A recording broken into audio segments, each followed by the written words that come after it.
idol, baka sobrang taas na ng sugar level mo sa inyong katawan. Baka sobra-sobra ang pagkain mo ng kanin o kaya naman po ay nilalantakan mo ang tinapay, idol. Baka mamaya ay nakaka-experience ka na po ng mga sintomas at pinagsasawalang bahala mo lamang. Ano nga ba ang A1C at para saan nga ba ito, idol? Magandang buhay mga idol. Kamusta po ba ang mga may diabetes? At kamusta po ba ang mga matataas ang sugar level nang hindi po ninyo alam kung ano na nga ba ang estado? Kamusta po ang mga matatamis dyan? Kamusta po ba ang inyong araw, idol? Ikaw po ba ay nakaka-experience po ng panlalabo ng inyong mata? Pamamanhid ng inyong mga talampakan at inyong mga kamay? Baka mamaya, idol, ay nagkakaroon ka po ng sobra-sobrang pagkahilo, masakit ng ulo, at baka mamaya ay palagi ka pong nasa banyo dahil po madalas ka pong umiihi or frequency in your urination. Baka mamaya, idol, ay meron ka din pong na-experience na extreme na uhaw, idol.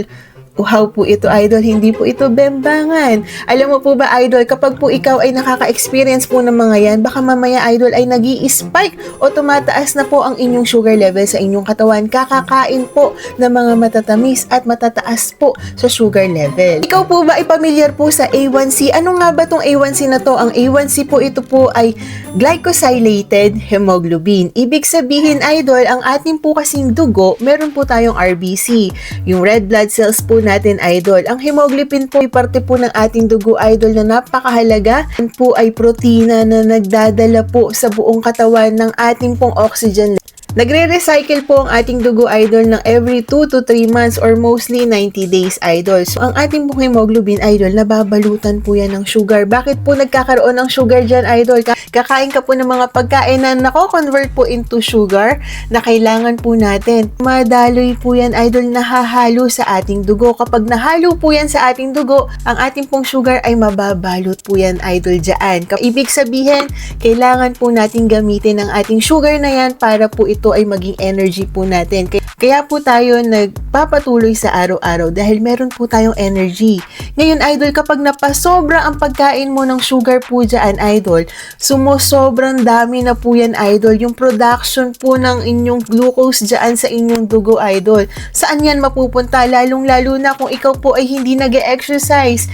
Maaari ka pong magkaroon ng sakit sa puso. Konektado din po ang inyong kidney kapag ka ikaw ay mataas ang inyong sugar level. Maaari din po maapektuhan, idol, ang inyong pong mata. Lalong-lalo na kung meron kang family history na po ng diabetes, ay sigurado, idol, baka mamaya ay kandidato ka na rin. Kailangan mo pong mag-exercise at least 20 minutes, kumain po ng healthy foods, more on protein, at more on vegetables and fruits. Iwas po tayo sa mga taas po na carbohydrates katulad po ng mga pasta, ng mga white rice, white pasta. Yan po, idol, yung mga starchy foods. Umiwas ka po sa mga junk foods. Umiwas ka, idol, kung kaya mo, hanggat kaya mo. At, idol, kailangan mo pong uminom palagi ng tubig. Kailangan mo pong mag-follow up sa inyong doktor. Every 2 to 3 months po ang check ng A1C, depende po sa inyong blood sugar. Ang normal po na blood sugar ay, normal po na A1C ay 5.7% pababa. 5.7% to 6.4 ay ikaw po ay considered as pre-diabetic or pre-diabetes na po yan, idol.